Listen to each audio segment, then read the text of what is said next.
up, everybody? Thunder and Diesel here. Welcome back to the channel. And we got a big install for you guys. As you read by the title, we are doing the Banks Monster Ram. Yes, you heard that correctly. This is done finishing this last night. This is what's going to be thrown into the truck. Yes, before you ask, this is high temperature engine paint that I put on here. Guys over at Banks sent me that. Well, obviously I paid for it, obviously, because I'm not famous enough. So we're going to be doing this install today. Might put it in two parts. We'll just have to wait and see. Weather is somewhat nice. We got a good wind blowing, so that's going to help, and we're under shade for right now.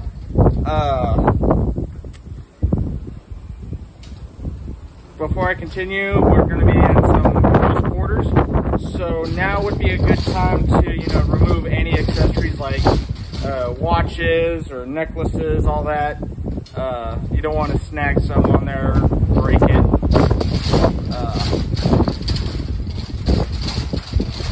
That's the best advice I can give right there. So, here, let me go and disconnect. Okay, so basically what the Monster Ram does is it replaces this factory elbow, and it also relocates the grid heater. For those who don't know, the 6.7 Cummins has a big fail point. Everything does. The biggest fail point of the 6.7 Cummins is a grid heater. Move the tripod out of the way. Which plugs in right there by the return line. Well, between the return line and the feed line from the CP3 injection pump. There's a stud that's underneath there inside the plenum. What happens is over time, usage or mileage, that stud wears, breaks apart, rolls down the manifold, ends up in the number 6, which is way back there, and grenades your engine. Best case, bend your valves. Worst case, you embed that nut into the piston and you do a lot more damage. Banks has solved that. Let me show you. So with the Monster Ram, see if I can find it, because I did open some stuff up. Not only did they supply a horn that has more airflow, they also fixed that heater issue with the new coil style grid heater that sits, let me show you. This just sits in right in there, and it heats the air. So with that in mind, the guys over at Banks really designed it really well. Not only with it having airflow in mind, but also fixing that big fail point of the 6.7 Cummins, right? With the new Ram 2.0, they did design it to still run with an EGR, so it is 50-state compliant. Now, let me show you something. Do you see any emissions components in there? Didn't think so. This truck's already been, when it was blowing the tripod, this truck was already been deleted, not by me though. I did install a catch can in here, from Evil Energy. I like it, it works. So also, if you didn't see the headlight install video, go check it out. That was very fun to do. I'll put the link of it to that video down in the description down below. So, and I will be posting updates on my Instagram, which is the same name. I will also put that right about here. Well, we're going to get started on this. Also, it is recommended that you put nitrile gloves on. That way, your hands are not getting real filthy. Even though we're working on a diesel, diesels are naturally dirty. So let's go and get started. All right, so the first thing you want to do is disconnect the ground on your batteries. We are going to be working with electrical systems, and we don't want to short anything. So first thing to do is disconnect just the ground. You don't have to take the battery completely out. How I do it was just take a 1/2-inch wrench and with the deep socket on a 3/8 ratchet.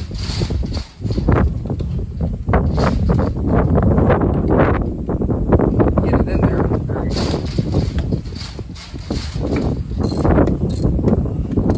And you just crack it loose. You don't have to take it all the way off. With how this is set up.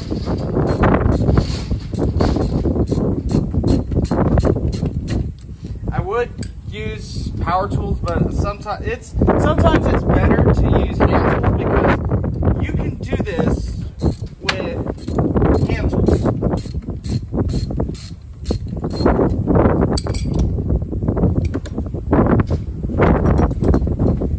So after that is disconnected, you just grab a pair of channel locks.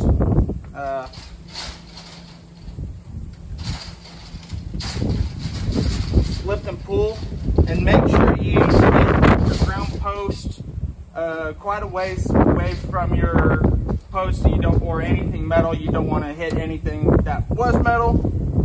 Cause a spark. So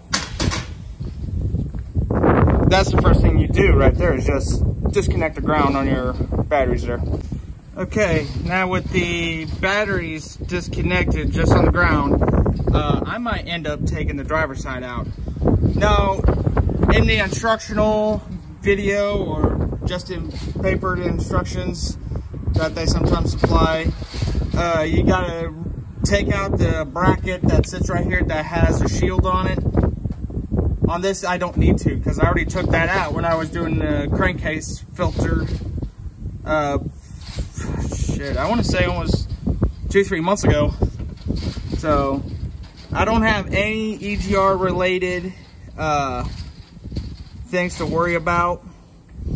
So, however, there are some harnesses you do need to disconnect. There's one right here. There's another one back there.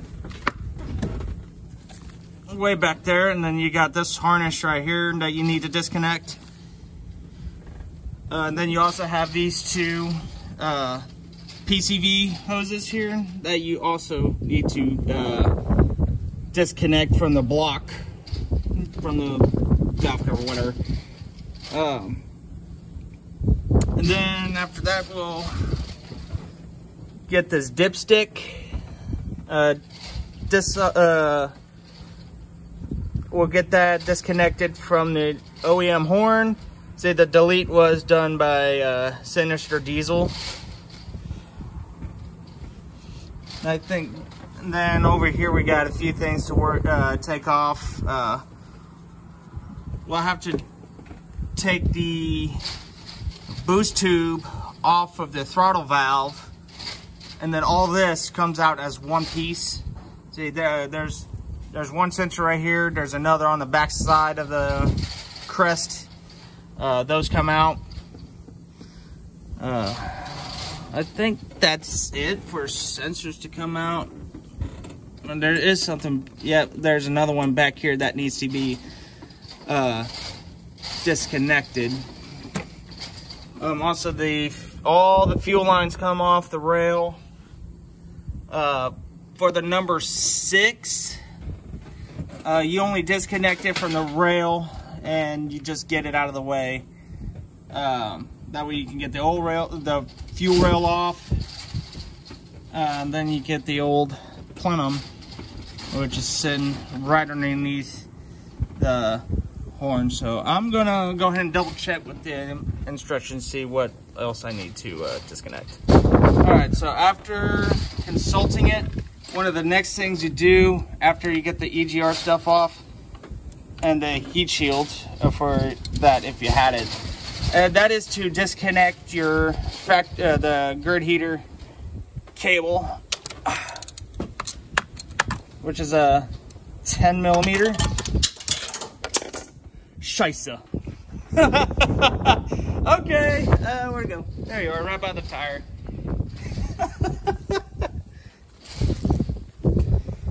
Yeah, you saw that, so. Yeah, right there. That comes off.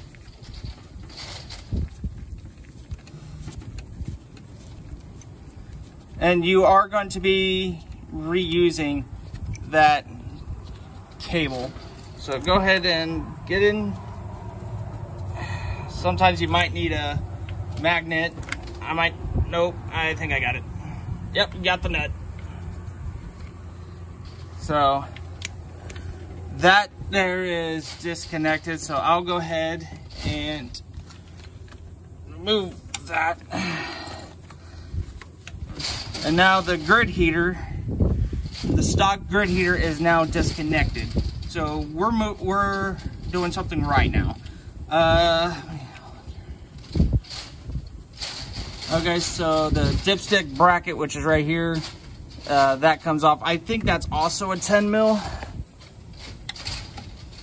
Oh, what do you know? Big surprise, it is a 10 mil.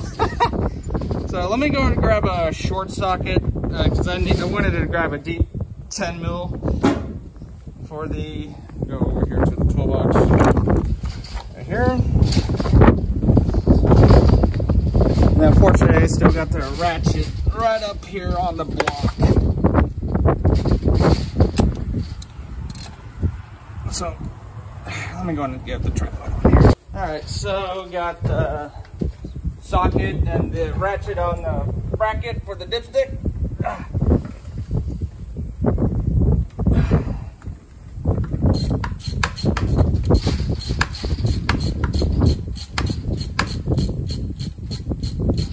And that comes off.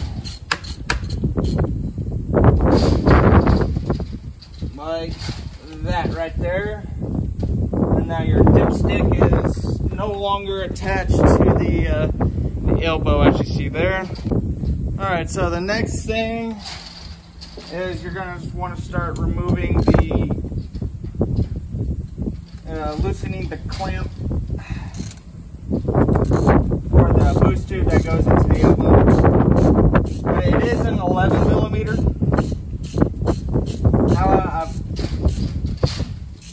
I'm just using it with the 11 deep U-joint and an extension.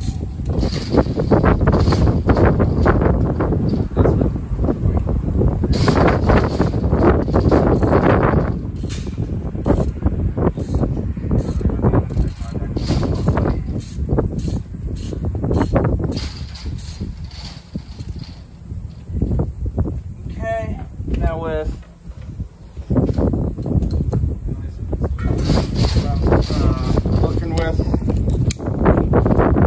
so there's this clamp right here that you loosen because it holds down the throttle valve that goes into the elbow. You remove that, well, and then you'll want to loosen that up because we're not taking the elbow out yet. We still got quite a few things to disconnect, such as the old dipstick bracket, then the 6 bolts that, the 5 bolts that go into the elbow. So it's a mess. That's what it's for. You know, I'm here to show you guys how to do it. Okay, so next we are going to be disconnecting the cap sensor, manifold absolute pressure. It's right here, just on the corner. It's T15.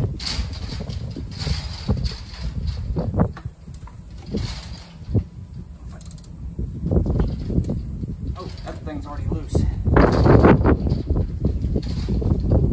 Okay, there we go. Power cooking. Now we're cooking with peanut oil.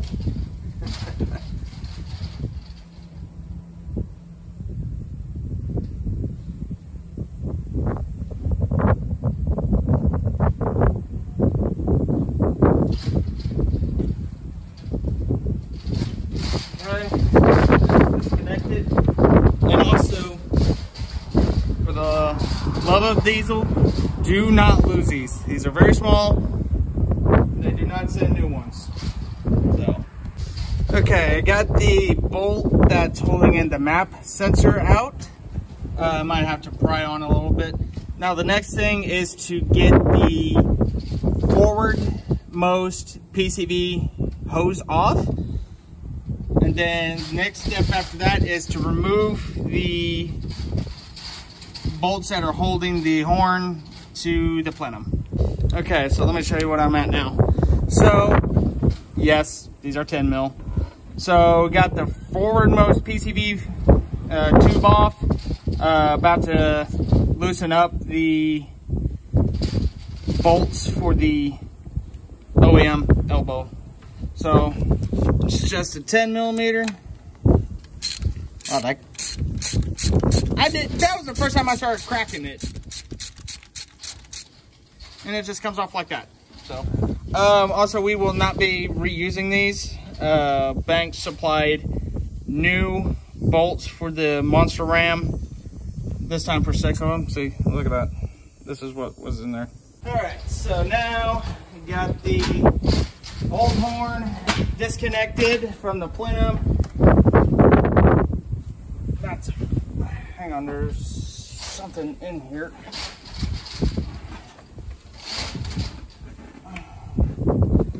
I need a pry bar for this. Got one.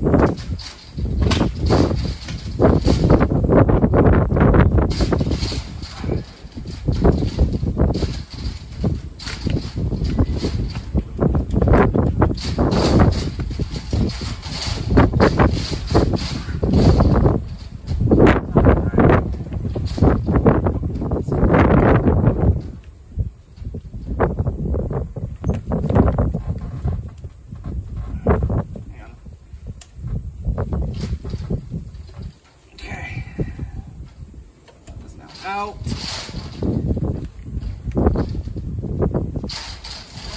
There's something hanging up on it. So, got it loosened up from the plenum. Like, I got all 5 of those bolts out. Okay, did not say anything about the fuel lines.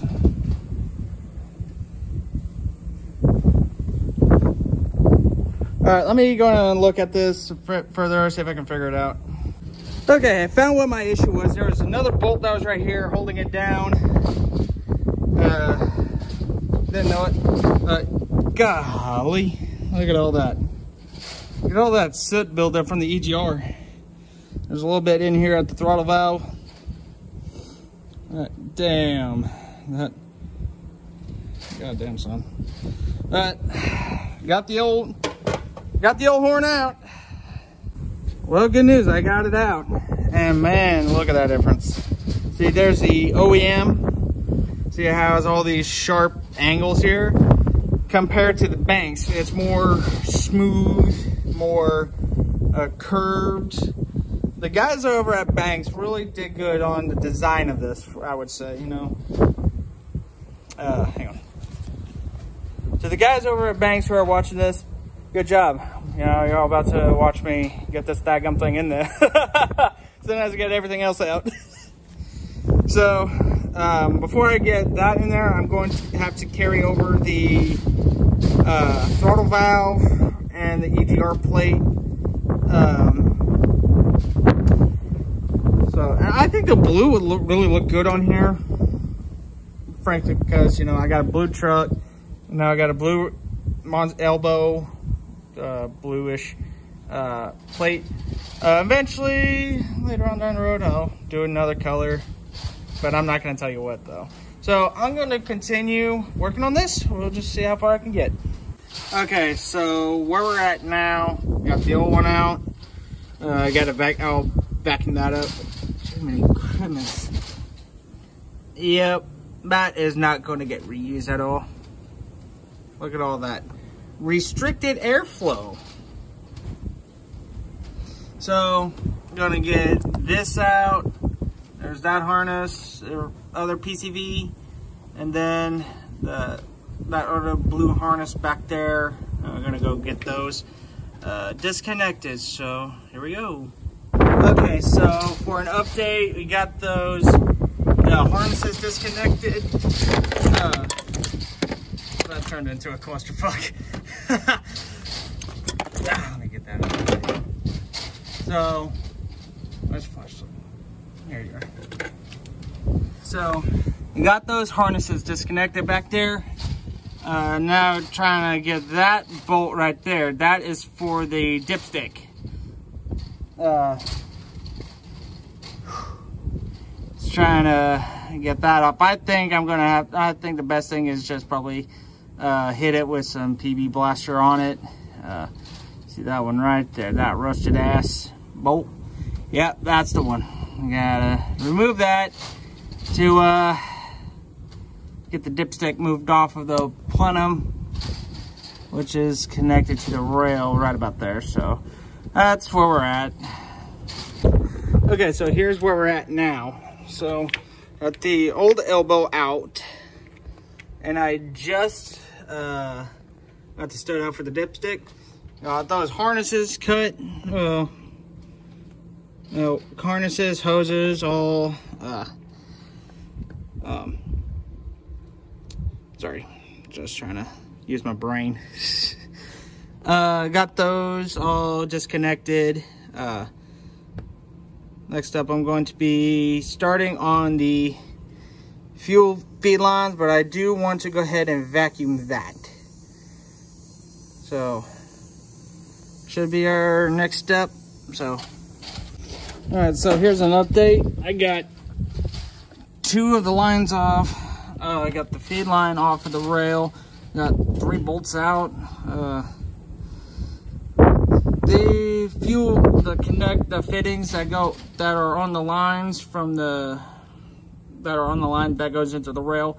The number 2 was a big pain in the rear. So slowly but surely we're making it. All right, sorry for the change of scenery. Got hot, about mid-upper 90s. And about the time the sun was out in the work area, I was still battling the fuel lines for the number 4, for 3 and 4. So I went down, got some tools, some line wrenches. I'm gonna try those probably here in about an hour. And I do apologize for my long hair. Don't worry, it's gonna get trimmed up, hopefully. So, I do appreciate y'all.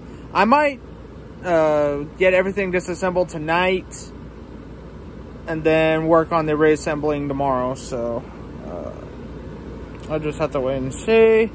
So, yeah, see ya. All right, guys, it is day 2 of the Monster Ram install. Boy, do I have some good news. Let me show you. Okay, so I just got the 5 and 6 off of the rail, and I was able to get the plenum off. This is what it looks like right here. See, get all this restricted airflow in there. This is where your grid heater plugs into. I did look. I'm not seeing any, damage to the grid heater, which is good. But I'm still going to replace it anyway with the Monster Ram. And see, there's the gasket for it right there. So now with the old plenum out, I'm going to transfer that sensor from this plenum here to the new one. Get the manifold vacuumed out, get the gasket on between the manifold and the plenum, and start getting everything put back together. So hopefully this should work. I got the 1 through 4 lines off last night or yesterday, and now I just got the number 6 backed off enough to lift it up. That way I can get the rail up and out. I already had the bolts for the fuel rail already backed off yesterday, so so we'll just keep you updated. Okay, so where we're at now, Got the new plenum in with the gasket underneath. Fuel rails mounted, torque down. Those get 20 foot-pounds, or if you're using an inch-pound, that's 240. Got the feed and the return lines on and torque. Those are 30 foot-pounds. So now I'm about to start working on the fuel lines. Going to do the number 6, 5, 4, 3, 2, and then do the new fuel line for the number 1, and just go from there. All right, so here's a quick update. Got the plenum in, fuel rails on, got all the new fuel lines on, especially the new one for the number 1. That's good to go. So I'm gonna go get something to eat before I continue. And I'm sorry for the huge jump in video clips, but here it is. It's all in her glory. It's been working. It's Thursday night. Finished up Sunday afternoon about 4:30. I just didn't document it. I was so tired. But yep, it's been working for me. And with that, I'm gonna go and wrap this video up. Hope you guys enjoyed it. As much as I enjoyed installing that thing, that was fun. Stay tuned for more mods and other stuff with the truck. Hope y'all have a good Labor Day weekend. Thunder and Diesel signing out.